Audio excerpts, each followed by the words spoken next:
करेंगे आपकी, उनके बारे में जानने की कोशिश करेंगे।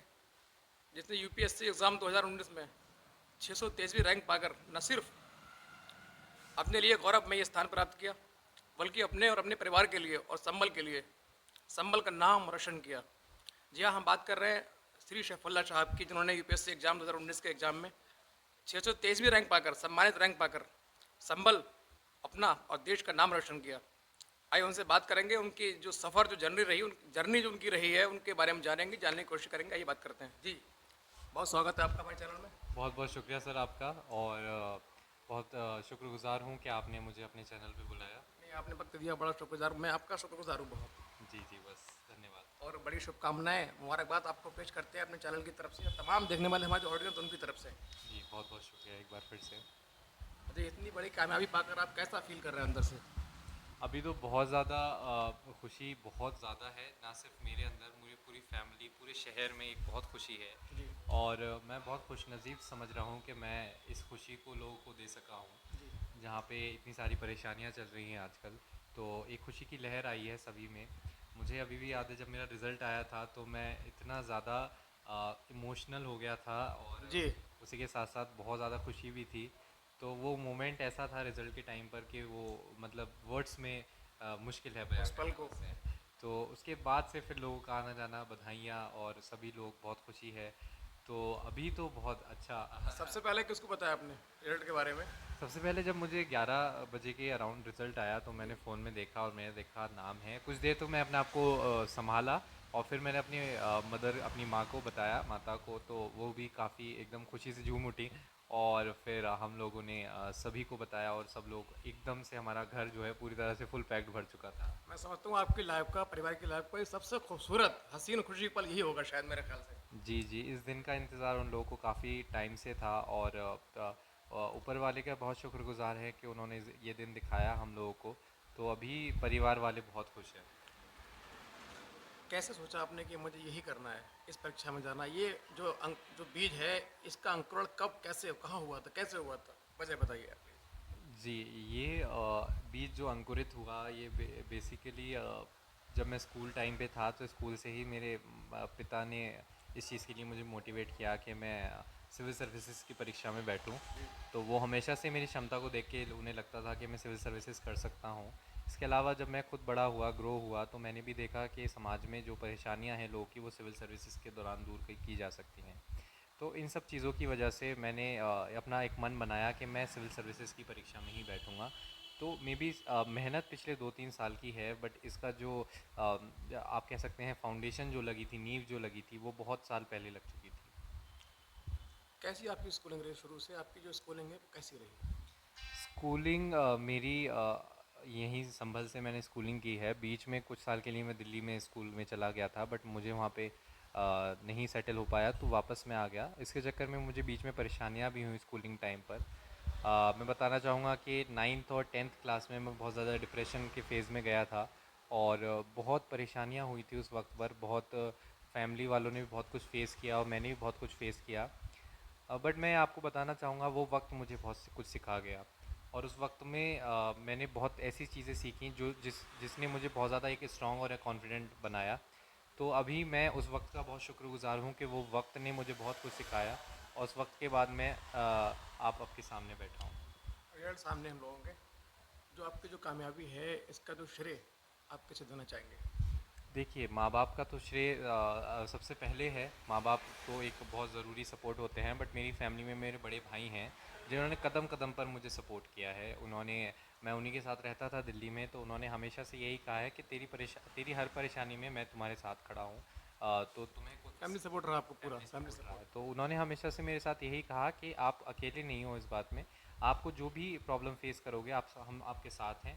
तो आपको हताश होने की कहीं भी ज़रूरत नहीं है, आप खुश रहिए और अच्छे से तैयारी कीजिए।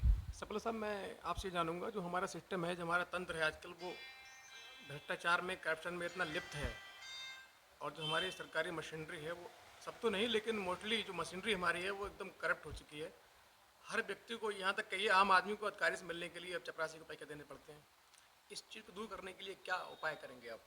मेरे हिसाब से करप्शन जो है एक काफ़ी सारा है, तो पूरा सिस्टम में तो नहीं है, बट कुछ लोगों की वजह से जो है ऐसा लगता है कि करप्शन बहुत ज़्यादा है। तो मुझे लगता है सबसे पहले तो हम करप्शन को रिड्यूस करने के लिए नई नई टेक्नोलॉजीज़ जो हैं उसे ज़्यादा से ज़्यादा यूज़ करें, जी। लोगों का पार्टिसिपेशन हो, ट्रांसपेरेंसी रहे ज़्यादा से ज़्यादा, और अगर कोई इस एक्शन में करप्ट एक्टिविटीज़ में पाया जाए उसके खिलाफ स्ट्रिक्ट एक्शन लेना चाहिए। जो हमारे यूथ हैं, युवास हैं, वो जो यूपीएससी की तैयारी कर रहे हैं, उनके लिए खास कोई तरीका, ट्रिक, मैं समझता हूँ मेहनत से बड़ी कोई ट्रिक नहीं होती, लेकिन फिर भी जो उनका जो रूटीन, कैसे पढ़ाई स्टार्ट करें, कैसे अपनी शिक्षा लें, कैसे तैयारी करें, भाई आपने मुकाम हासिल किया, आपने वो चीज़ फेस की है, चुनौती फेस की है, तो कैसे उनके लिए कुछ टिप्स। मुझे लगता है जो भी इस प्रिपरेशन में है सबसे पहले आपके जज्बे को सलाम, क्योंकि ये प्रिपरेशन बहुत मुश्किल है, बट धैर्य और हिम्मत और हौसला रखने की बहुत जी। ज़्यादा ज़रूरत होती है इसमें। मैं पहले अटेम्प्ट में पास हुआ बट बहुत सारे लोग नहीं कर पाते हैं, तो आप लोगों को हार मानने की ज़रूरत नहीं है। मेरे जो स्ट्रैटेजी हमेशा से रही वो यही था, मैं कंसिस्टेंटली अपना टाइम टेबल फॉलो करता था, और जो मेरा सुबह 9 से रात के 12 बजे तक की पढ़ाई रहती थी हमेशा, मैं टाइम टेबल बना के उसे कंसिस्टेंटली फॉलो करता था, हार्ड वर्क करता था, बट उसके साथ साथ स्मार्ट वर्क भी बहुत ज़रूरी होता है। Daily time table, daily newspaper पढ़ना, अपडेटेड रखना अपने आप को, इंटरनेट का अच्छे से यूज़ करना, तो ये सब मेरा स्ट्रेटजी का पार्ट था। इस जर्नी को आपने कैसे तय किया, जो मुश्किलात हैं, जो चैलेंज हैं, जो चुनौतियाँ आपके सामने आए, कैसे फेस किया आपने उसको। मुझे लगता है परेशानियाँ बहुत आई प्रिपरेशन के दौरान, बट फैमिली का सपोर्ट और दोस्तों की हिम्मत जो मिलती थी उससे हौसला हमेशा बुलंद रहता था। जब भी प्रॉब्लम्स आई तो मैंने हमेशा पॉजिटिव साइड का सोचा, नेगेटिव नहीं सोचा। मुझे लगता था कि मैं कर सकता हूँ, और मेरे अंदर वो कॉन्फिडेंस कभी लूज़ नहीं हुआ, और उस कॉन्फिडेंस की वजह से मुझे लगता है आज मैं यहाँ पर हूँ। सफल साहब, आपकी बात सुन के मुझे एक शेर याद आ रहा है कि सपने उन्हीं के सच होते हैं जिनके सपनों में जान होती है, और पंखों से कुछ नहीं होता साहब, हौसलों से उड़ान होती है। एम आई राइट? बिल्कुल सही बात। कितना एग्री करता है उसको आप। एकदम अग्री करते हैं बिल्कुल आपकी बात, क्योंकि हौसले और हिम्मत के बिना मुझे नहीं लगता कोई भी चीज़ पॉसिबल है।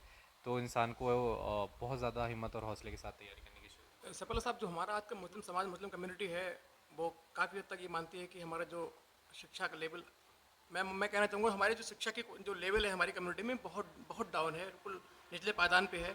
और हमारा एक बड़ा तबका ये मानता है, कहने की जो मुसलमानों को शिक्षा लेने से फ़ायदा क्या, नौकरी तो मिलेगी नहीं।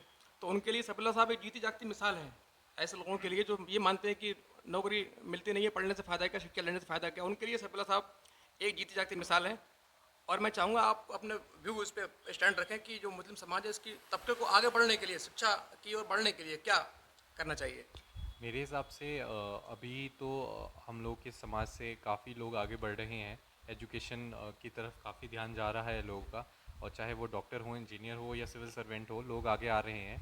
और तो मुझे लगता है कि हम लोगों को जो है मॉडर्न एजुकेशन पे ज़्यादा ध्यान देने की ज़रूरत है, ना सिर्फ अपने आप को बढ़ाने के लिए बट कि देश को आगे बढ़ाने के लिए। देश समाज को देश आगे को बढ़ाने के लिए। हर एक आदमी की ज़रूरत है, हर एक व्यक्ति की ज़रूरत है। तो इस देश की भावना, इसी देश हित भावना से हमें काम करना चाहिए, और ज़्यादा से ज़्यादा एजुकेशन को एज अ टूल यूज़ करके ना सिर्फ अपने आप को बढ़ने, अपने पूरे परिवार और शहर को आगे बढ़ाने की कोशिश करें। हमें जो है ये सब मतलब थोड़ा सा अपने अंदर चेंज लाने की ज़रूरत होगी डेफिनेटली, तो वो चेंज मुझे लगता है लोगों से आएगा। कोई खास मैसेज समाज के लिए, जो अभ्यर्थी हमारे, जो परीक्षार्थी हैं, जो तैयारी कर रहे हैं, जो प्रिपरेशन कर रहे हैं यूपीएससी, उनके लिए कोई खास मैसेज, संदेश। मेरा मैसेज यही रहेगा कि जो भी परेशानियां आए आप उन्हें डट के सामना कीजिए, क्योंकि जो सामना करता है अंत में उसी की जीत होती है। जी, तो बिल्कुल सही। तो आप बिल्कुल हारे नहीं, डट के लगे रहें, और मुझे लगता है जो इंसान सच्चे दिल से मेहनत करेगा ऊपर वाला उसका ज़रूर साथ देगा। तो बस आप अपना टाइम टेबल फॉलो करते रहें, और सच्चे दिल से मेहनत करें, यही मैं कहना चाहूँगा। चलिए, बहुत शुक्रिया हमसे बात करने के लिए।